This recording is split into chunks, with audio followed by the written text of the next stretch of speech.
Tolong sampaikan kepada Seno bahwa suratnya sudah kuterima, lengkap dengan potongan langit yang diselipkan dengan sangat hati-hati di lepatan kertas suratnya yang berwarna merah jambu. Menakjubkan. Langit itu maksudku. Dan warna surat itu mengingatkanku pada masa remajaku ketika kami suka menghubung-hubungkan warna dengan maksud tertentu yang disembunyikan di balik surat itu. Sepotong langit, serpihan mega yang mengambang, sedikit ujung bukit yang kena gunting, dan beberapa ekor burung yang kebetulan melintas dan tidak bisa menghindarkan diri dari guntingnya itu. Sambil terus melihat lembaran potongan langit itu, aku melongok ke jendela dan kusaksikan, sungguh, bahwa langit yang di luar sana masih tetap seperti biasa, utuh, lengkap dengan warna awan putihnya, sempurna dengan kebiruannya, dan sesekali dilintasi juga oleh beberapa ekor burung, entah apa namanya. Aku hampir tidak bisa membayangkan apa yang terjadi dengan langitnya setelah sebagian digunting untuk diselipkan dalam surat yang dikirimkannya kepadaku ini.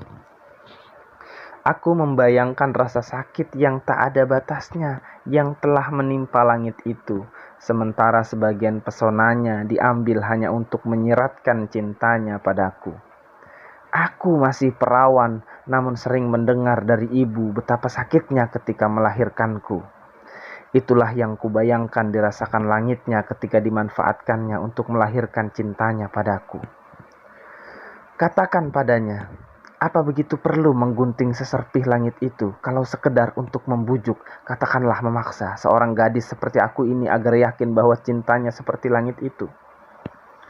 Langitnya pasti menderita, tidak seperti langit di sini yang utuh, dan entah sampai kapan tak habis-habisnya memandang dengan penuh kebahagiaan segala tindakan kita. Tolong tanyakan padanya, apakah langit itu merintih dan mengeluarkan darah ketika diguntingnya? Apakah langit itu kejang-kejang karena menahan sakit yang tak ada batasnya? Apakah langit itu mengeras menahan air mata? Aku tidak berani membayangkan penderitaannya. Tolong sampaikan pada Seno bahwa aku sudah menghayati cintanya. Tanpa potongan langit itu pun sudah. Hanya saja aku harus menghancurkan serpihan langitnya itu agar tidak memburu-buru bayanganku tentangnya. Tapi apakah itu sopan? Apakah itu tidak berarti mengkhianati cintanya padaku? Aku bingung. Tapi bagaimanapun aku harus segera membakarnya bersama suratnya yang berwarna merah jambu itu. Aku tidak tahan lagi membayangkan rasa sakit langit itu. Malam ini ku bawa surat dan gambar itu ke pekarangan sebelah. Tak ada seorang pun saksi. Ku robek-robek surat itu. Ku nyalakan korek api. Tetapi kemudian aku tiba-tiba jadi ragu-ragu. Kukumpulkan kembali robekan-robekan surat dan gambar itu.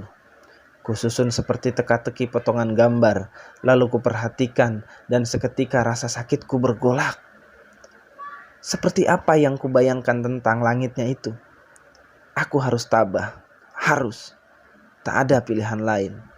Harus membakar surat itu agar langitnya yang indah itu kembali seperti sedia kala. Maka aku nyalakan korek api itu lagi. Nyala apinya seperti biang lala, merah, oranye, kuning, biru, hijau, indigo, violet. Tidak melengkung tetapi membumbung ke atas. Tetapi tiba-tiba saja aku merasa telah menjadi pengkhianat, telah memusnahkan cinta, keindahan, harapan dan masa depan. Telah menjadi manusia yang seburuk-buruknya di dunia, yang sejahat-jahatnya, yang entah apa. Aku tiba-tiba berharap agar dari asap itu muncul bayangannya, bagaikan burung punik yang dengan perkasa melesat dari kobaran api. Aku satukan jari-jari tanganku, ku tengadahkan kepalaku, ku tatap tajam langitku yang dulu itu juga yang tidak pernah mengkhianati harapanku. Tetapi api itu tetap membumbung, semakin mirip biang lala, dan aku terus menunggu.